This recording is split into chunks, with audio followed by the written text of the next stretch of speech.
Dear student, आज हम बात करेंगे आयनन, विभव, आयनाइजेशन, पोटेंशियल और आयनन ऊर्जा। आयनाइजेशन एनर्जी, कक्षा 11, चैप्टर 3। चलिए डिस्कस करते हैं हम आयनन विभव को। आयनन विभव, आयनाइजेशन एनर्जी। देखिए, किसी विलगित गैसीय परमाणु से एक इलेक्ट्रॉन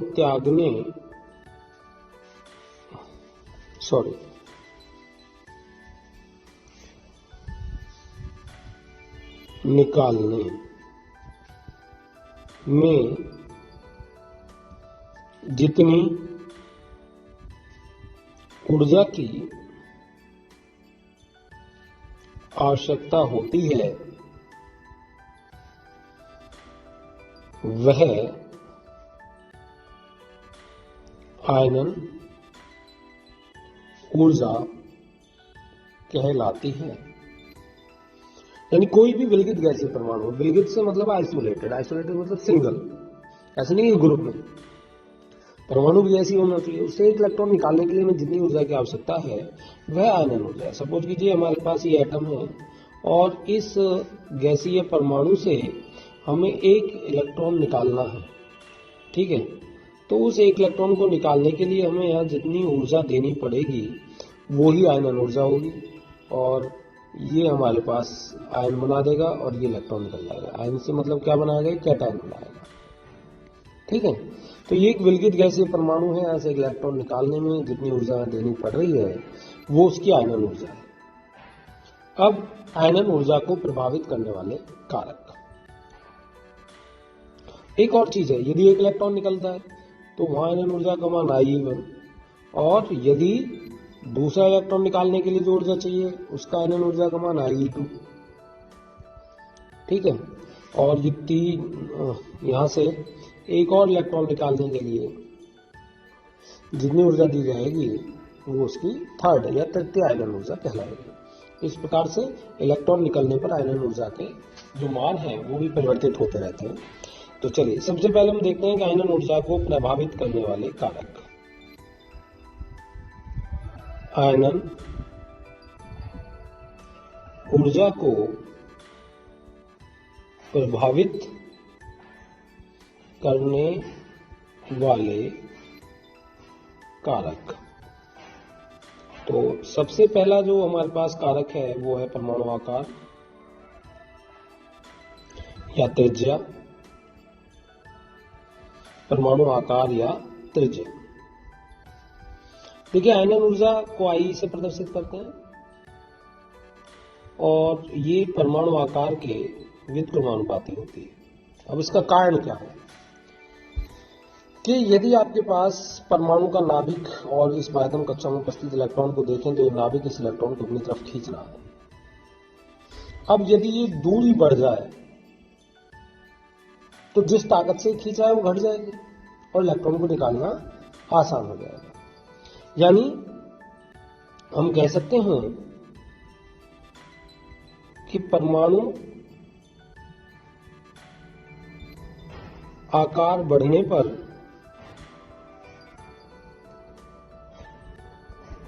नाभिक तथा बाह्यतम कक्षा में उपस्थित इलेक्ट्रॉन, परमाणु आकार बढ़ने पर नाभिक तथा बाह्यतम कक्षा में उपस्थित इलेक्ट्रॉन के बीच आकर्षण बल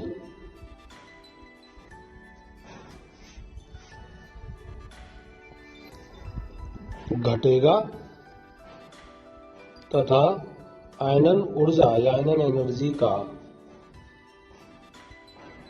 सॉरी ये बढ़ेगा।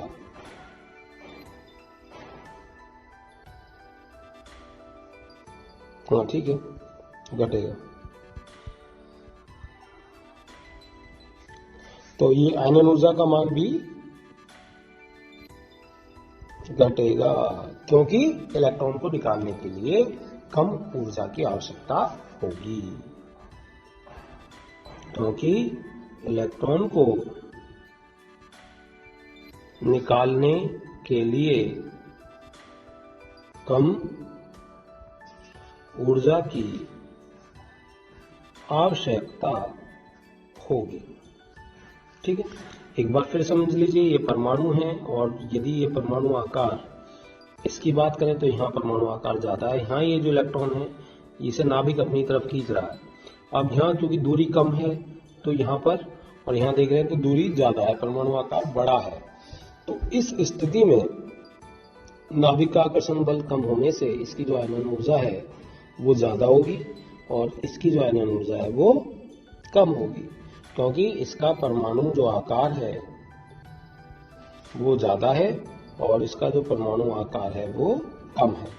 तो ये बिल्कुल उसके व्युत्क्रमानुपाती होती है आयनन ऊर्जा परमाणु आकार की। चलिए दूसरा फैक्टर देख लेते हैं। पहला तो था परमाणु आकार। अब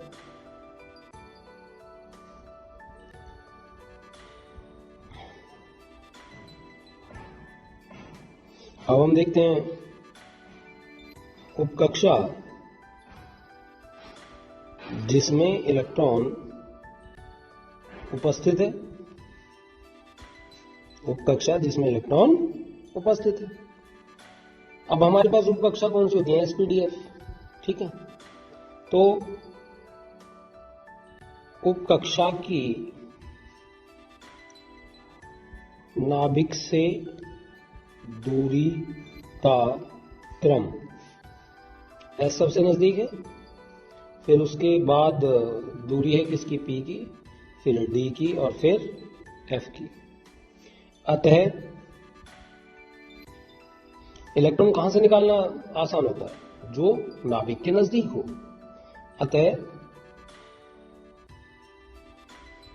उपकक्षा से इलेक्ट्रॉन निकालने में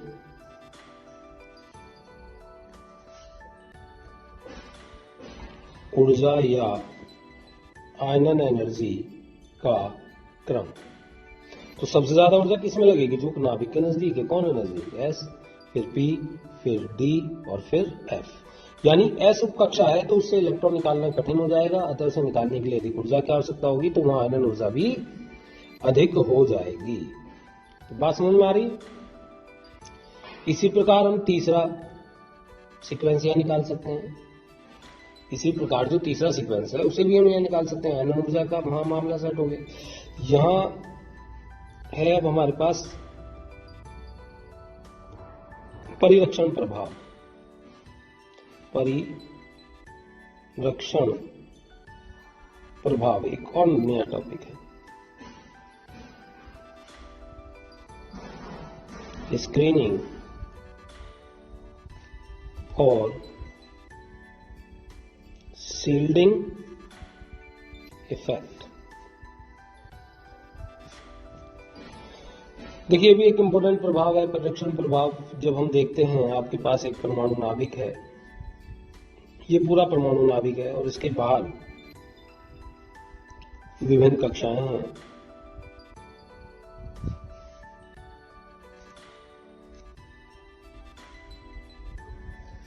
किस तरीके से हैं हमारे पास ये विभिन्न कक्षाएं हैं हमारे पास। ठीक है, तो इन कक्षाओं में जो इलेक्ट्रॉन हैं, जैसे पहली कक्षा है तो उसमें 2 इलेक्ट्रॉन होते हैं, दूसरे में कितने होते हैं? 8 होते हैं। मान लिया अब आउटरमोस्ट शेल में केवल ये 1 इलेक्ट्रॉन है और ये 1 इलेक्ट्रॉन कौन खींच रहा है? नाभिक खींच रहा है। उसको कहते हैं हम नाभिकीय आवेश। ठीक है, जिस ताकत से कोई भी इलेक्ट्रॉन नाभिक की तरफ खींचता है वो नाभिकीय आवेश है। तो ये इलेक्ट्रॉन को कौन खींच रहा है? नाभिक खींच रहा है। और इस इलेक्ट्रॉन को यदि हम देखें तो होगा क्या कि इस वाले इलेक्ट्रॉन को, ये जो अंदर वाले इलेक्ट्रॉन हैं, ये प्रतिकर्षित भी करते हैं। यानी ये जो फोर्स था जो अंदर की तरफ इस इलेक्ट्रॉन को खींच रहा था, इस वाले इलेक्ट्रॉन और नाभिक के बीच में कुछ अन्य इलेक्ट्रॉन हैं जो इसको प्रतिकर्षित कर रहे हैं, इसको घेरे हुए हैं, सील्ड करे हुए हैं, जिसकी वजह से जो प्रभावी नाभिकीय आवेश है वो घट रहा है, जिसको कहते हैं स्क्रीनिंग और शील्डिंग इफेक्ट। ठीक है, यानी कि किसी परमाणु में जो हमारे पास ये कक्षा दिखाई दे रही है और जो बाह्यतम कक्षा हमको दिख रही है, जो बाह्यतम कक्षा हमें दिखाई दे रही है यहाँ पर, यदि उसकी हम बात करें तो ये जो अंदर की कक्षा है इन्होंने सील्ड कर रखा है इलेक्ट्रॉन को। जो बाह्यतम कक्षा का जो इलेक्ट्रॉन है वही तो वर्क करता है, वही संयोजी कक्षा में, और उससे अंदर की जो कक्षाएं ये इसको प्रतिकर्षित कर रहे हैं। तो प्रभावी नाभिकीय आवेश परीक्षण प्रभाव के कारण घट जाता है। जो प्रभावी नाभिकीय आवेश है, प्रभावी नाभिकीय आवेश परिरक्षण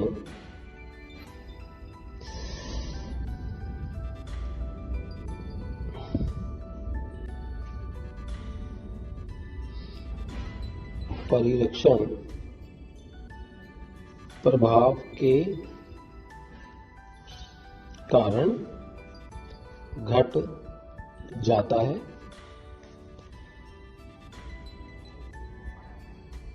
विभिन्न कक्षाओं का परिरक्षण प्रभाव। एस का परिरक्षण सबसे ज्यादा है, फिर पी, फिर डी और उसके बाद एफ। यानी ये जो कक्षाएं हैं इनमें परिरक्षण प्रभाव की बात की जाए तो जो सबसे ज्यादा परिरक्षण प्रभाव है वो एस में है। यदि इलेक्ट्रॉन एस में है तो उसमें परिरक्षण प्रभाव ज्यादा होगा। एक बात तो ये है कि उपकक्षा पर डिपेंड करता है। एक इलेक्ट्रॉन की बात करें, मान लीजिए हमारे पास S1 है और S2 है, इसमें परिरक्षण प्रभाव किसका ज्यादा है? S2 का ज्यादा है, क्योंकि यहाँ पर इलेक्ट्रॉन ज्यादा है तो परिरक्षण भी ज्यादा होगा। तो इस प्रकार से परिरक्षण और मतलब आप शील्डिंग इफेक्ट को आप डिफाइन कर सकते हैं कि जो विभिन्न कक्षाएं हैं हमारी, उनमें जो इलेक्ट्रॉन उपस्थित हैं वो बाह्यतम कक्षा की इलेक्ट्रॉन को प्रतिकर्षित करते हैं, जिससे प्रभावी नाभिकीय आवेश जो है वो कम हो जाता है। अब नेक्स्ट जो फैक्टर है हमारा नाभिकीय आवेश। नाभिकीय आवेश, नाभिकीय आवेश से मतलब है नाभिक में उपस्थित प्रोटॉनों की संख्या। ठीक है, यदि नाभिकीय आवेश बढ़ेगा, ध्यान रखिएगा, इसको शॉर्ट में बता रहा हूं, नाभिकीय आवेश यदि बढ़ेगा तो संयोजी कक्षा में उपस्थित, संयोजी कक्षा में उपस्थित इलेक्ट्रॉन और नाभिक के बीच की दूरी कम हो जाएगी। ठीक है, यानी कि कम हो जाएगी और आकर्षण बल बढ़ेगा। बात समझ में आ रही है? आकर्षण बल बढ़ेगा, अतः परमाणु आकार क्या हो जाना चाहिए? Inversely proportional. आगे लिख देते हैं,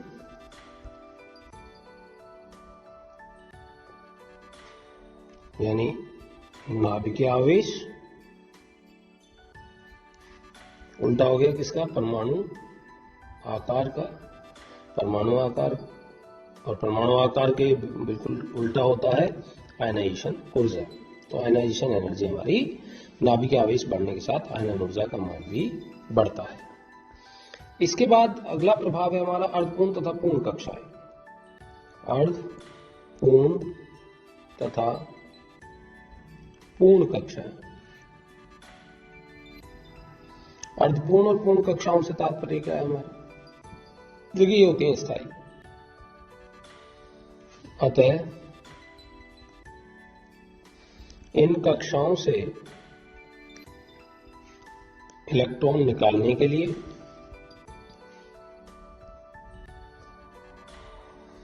अधिक ऊर्जा की आवश्यकता होगी, अधिक ऊर्जा की आवश्यकता होगी।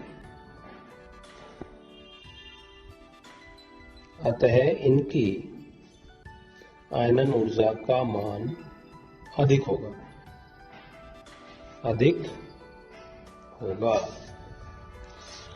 चलिए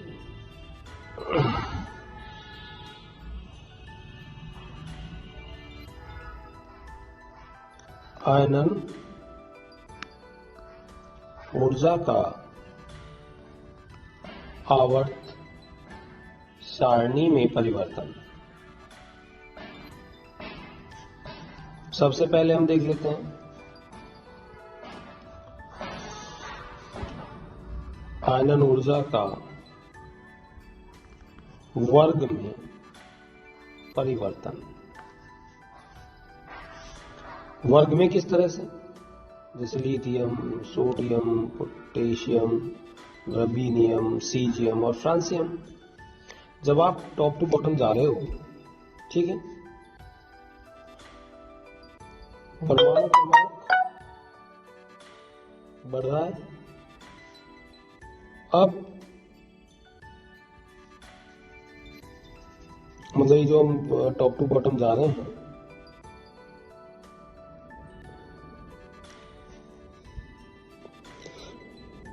टॉप टू बॉटम जाने में परमाणु जो क्रमांक है वो बढ़ रहा है। परमाणु क्रमांक बढ़ने पर कक्षाओं की संख्या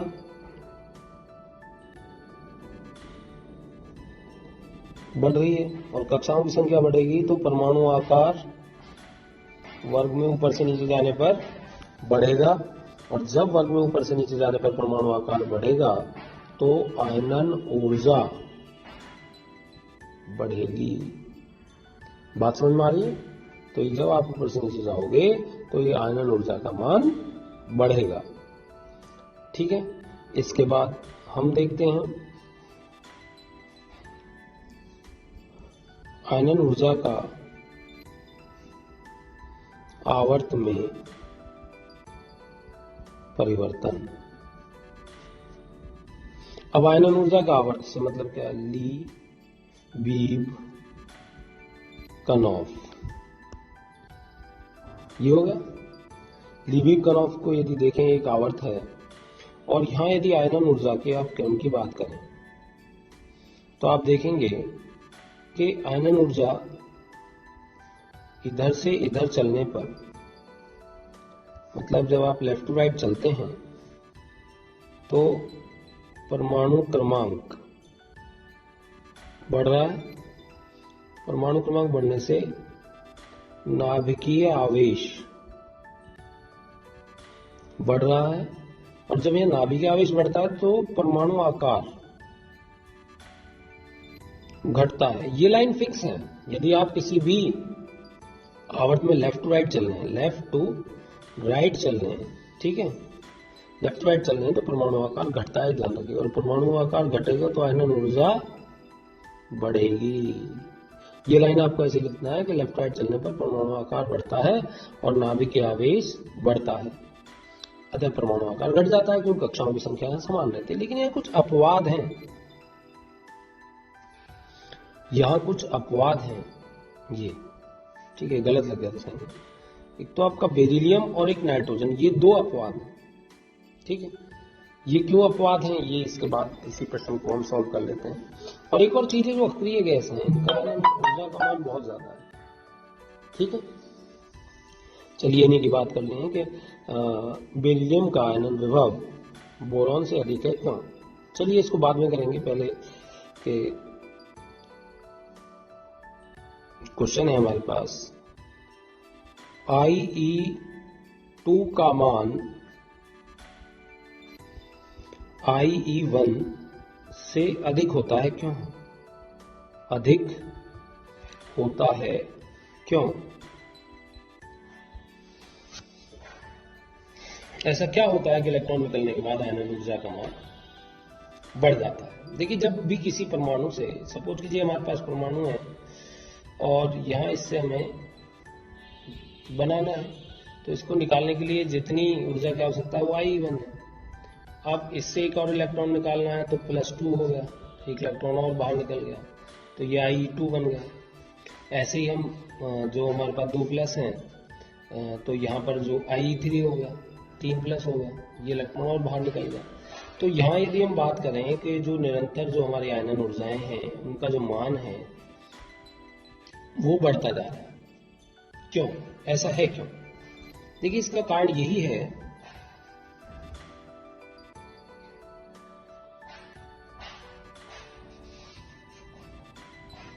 जब भी किसी परमाणु से एक इलेक्ट्रॉन निकल जाता है, परमाणु से इलेक्ट्रॉन निकलने पर नाभिकीय आवेश का मान बढ़ जाता है और परमाणु आकार घट जाता है, जिससे आयनन ऊर्जा के मान बढ़ते चले जाते हैं। ठीक है, तो यही कारण है कि I1 से ज्यादा मान होगा I2 का और I2 से ज्यादा मान होगा IE3 का। क्लियर है? चलिए अगला प्रश्न देख लेते हैं कि B का प्रथम आयनन विभव बोरॉन से अधिक होता है, क्यों? देखिए, होना तो बोरॉन का ज्यादा चाहिए था लेकिन बी का ज्यादा होता है, ऐसा है क्या कारण है इस चीज का? चलिए वो देख लेते हैं। ये हमारे पास बेरिलियम है और ये हमारे पास बोरॉन है। बेरिलियम कितना है? 4 है, तो इसका इलेक्ट्रॉनिक विन्यास 1s2 2s2 है। ये कितना है? बोरॉन 5 है, ये 1s2 2s2 2p1। यहां देखिए, अब आप ये मेन पॉइंट, ये S है और ये P है। कहने का मतलब हमारा ये है कि यदि हम बोरॉन की बात करें तो इलेक्ट्रॉन P से निकल रहा है, ठीक है। बेरिलियम की बात करें तो S से निकल रहा है, तो P से निकालना आसान है, S से P से निकालना आसान है, तो बोरियम। ठीक है, तो आप यहां लिख सकते हैं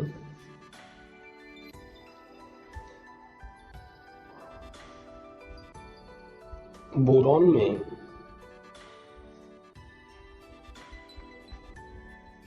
अंतिम इलेक्ट्रॉन P उपकक्षा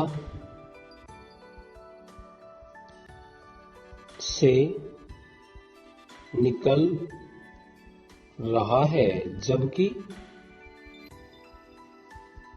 बेरिलियम में अंतिम इलेक्ट्रॉन S उपकक्षा से निकल रहा है। ठीक है, अतः S उपकक्षा से इलेक्ट्रॉन का निकलना कठिन है, अतः बेरिलियम की प्रथम आयनन ऊर्जा का मान बोरॉन से अधिक होता है। तो ये एक इम्पोर्टेंट प्रश्न है जो पूछा जाता है। इसके बाद अब हम नेक्स्ट प्रश्न देख लेते हैं कि क्वेश्चन है हमारे पास, नाइट्रोजन का प्रथम आयनन विभव ऑक्सीजन से अधिक होता है, क्यों? मतलब दो अपवाद दिखाई दिए थे। यदि आप बात करें ली बी, एक मिनट, ली बी कर्नौफ। यहाँ यदि आप बात करें तो ये जो बेरिलियम है ये अपवाद था, और ये जो नाइट्रोजन है ये अपवाद था। ठीक है, अब ये नाइट्रोजन का ऑक्सीजन से कम अधिक क्यों है आयनन विभव, ये बात यहाँ पर आ रही है निकल के। तो देखिए इसका कारण बहुत ही स्पष्ट है। यदि आप इलेक्ट्रॉनिक विन्यास की बात करें, देखिए नाइट्रोजन है हमारे पास, ठीक, ये 7 है, ये होता है 1s2 2s2 2p3। यहां से इलेक्ट्रॉन जब निकलेगा तो n प्लस हो जाएगा। अब ये हो जाएगा 1s2 2s2 2p2, और फिर जब यहां से इलेक्ट्रॉन निकलेगा तो ये n2 प्लस हो जाएगा, और ये हो जाएगा 1s2 2s2 2p1। ऐसे हमारे पास ऑक्सीजन है 8, इसको देखिए 1s2 2s2 2p4। अब यहां से जब इलेक्ट्रॉन निकलेगा तो ये प्लस हो जाएगा और इलेक्ट्रॉन विन्यास हो जाएगा इसका 1s2 2s2 2p3, और यहां से जब एक और इलेक्ट्रॉन निकलेगा तो ये 2 प्लस हो जाएगा, यहाँ हो जाएगा 1s2 2s2 2p2। अब यहाँ विशेष बात क्या है वो जो मैं इंगित करना चाह रहा हूँ, यदि यहाँ आप P की बात करें तो P की 3 कक्षाएं होती हैं, तीनों में एक एक इलेक्ट्रॉन, ये सभी पूर्ण भरी हुई हैं। तो यहाँ ये जो P है ये कैसी कक्षा है, ये अर्धपूर्ण, अर्धपूर्ण। यहाँ जा रही एक सामान्य कक्षा है, यहाँ एक सामान्य कक्षा है, तो यहाँ जब इलेक्ट्रॉन निकाला तो IE1 था, यहाँ निकाला तो ये भी IE2 है। अब यदि यहाँ देखो तो एक सामान्य कक्षा है, P4 है, P4 का मतलब 2 इसमें और ये इसमें, तो यहां से जब एक इलेक्ट्रॉन निकल गया तो ये P3 हो गया। P3 का मतलब क्या है, 3, अर्धपूर्ण। अब यहां क्या आ गया ये, तो ये जो कक्षा हमारी कैसे हो गई, अर्धपूर्ण हो गई है। तो ये जो अर्धपूर्ण कक्षाएं होती हैं अन्य कक्षाओं की अपेक्षा अधिक स्थायी होती हैं। तो नाइट्रोजन में तो पहले आयनन विभव को ही अर्धपूर्ण से निकालना है, तो इसके आयनन ऊर्जा का मान ज्यादा हो गया किससे, ऑक्सीजन के प्रथम आयनन विभव से। लेकिन द्वितीय की यदि बात करें तो नाइट्रोजन का द्वितीय आयनन विभव ऑक्सीजन के द्वितीय आयनन विभव से हमेशा क्या होता है, कम होता है, क्योंकि यहाँ अर्धपूर्ण हो गई है, अतः यहाँ से इलेक्ट्रॉन को निकालना मुश्किल होगा। तो हम यहाँ कह सकते हैं कि IE1 of nitrogen is greater than IE1 of oxygen। ठीक है, क्योंकि ये कक्षा कैसी है, अर्धपूर्ण स्थायी, बट परंतु IE2 of nitrogen is less than IE2 of oxygen। अब ये अर्धपूर्ण है। तो इस प्रकार से ये 2 महत्वपूर्ण प्रश्न हमारे सॉल्व हो जाते हैं। अब एक और प्रश्न यहां आता है कि अक्रिय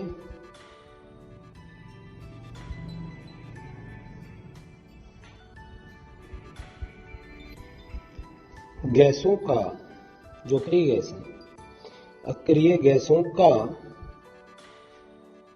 की आयनन ऊर्जा का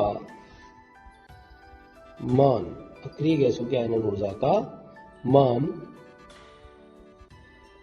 अन्य तत्वों से अपने आवर्त में सर्वाधिक होता है, क्यों। ठीक है, यानी आप आवर्त में चल रहे हैं, ली बीप कर्नौफ और नियॉन अक्रिय गैस। यहां आप चले, आयनन ऊर्जा का मान बढ़ रहा है, लेकिन यहां पर जाकर तो बहुत ज्यादा बढ़ रहा है, यानी जो अक्रिय गैस हैं उनकी जो आयनन ऊर्जा का मान है बहुत ज्यादा है। क्यों, क्या कारण है इसे, देखिए अक्रिय गैस होती हैं, जैसे आप नियॉन को ही ले लें, नियॉन क्या है 10 है, यानी 1s2 2s2 2p6, यानी अक्रिय गैसों की, अक्रिय गैसों की सभी कक्षाएं पूर्ण भरी होती हैं, अतः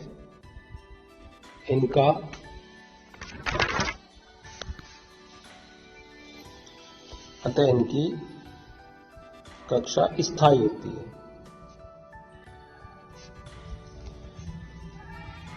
जिससे इलेक्ट्रॉन निकालने में अधिक ऊर्जा की आवश्यकता होती है, इलेक्ट्रॉन निकालने में अधिक ऊर्जा की आवश्यकता होती है, अतः अक्रिय गैसों की आयनन ऊर्जा अपने आवर्त में सर्वाधिक होती है। देखिए आयनन ऊर्जा को बड़ा डिटेल मैंने इसलिए कराया है कि आप ये प्रश्न यही समाप्त हो जाता है, तो आयनन ऊर्जा को यहाँ डिटेल में इसलिए पढ़ाया गया है कि इससे संबंधित जो प्रश्न है ना,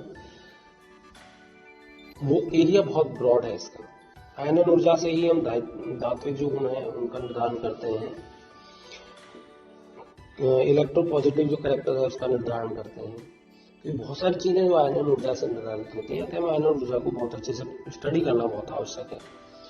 और इसके बाद हम फिर नए टॉपिक के साथ आपसे मिलेंगे, तो इसी टॉपिक को यहीं समाप्त करते हैं। धन्यवाद।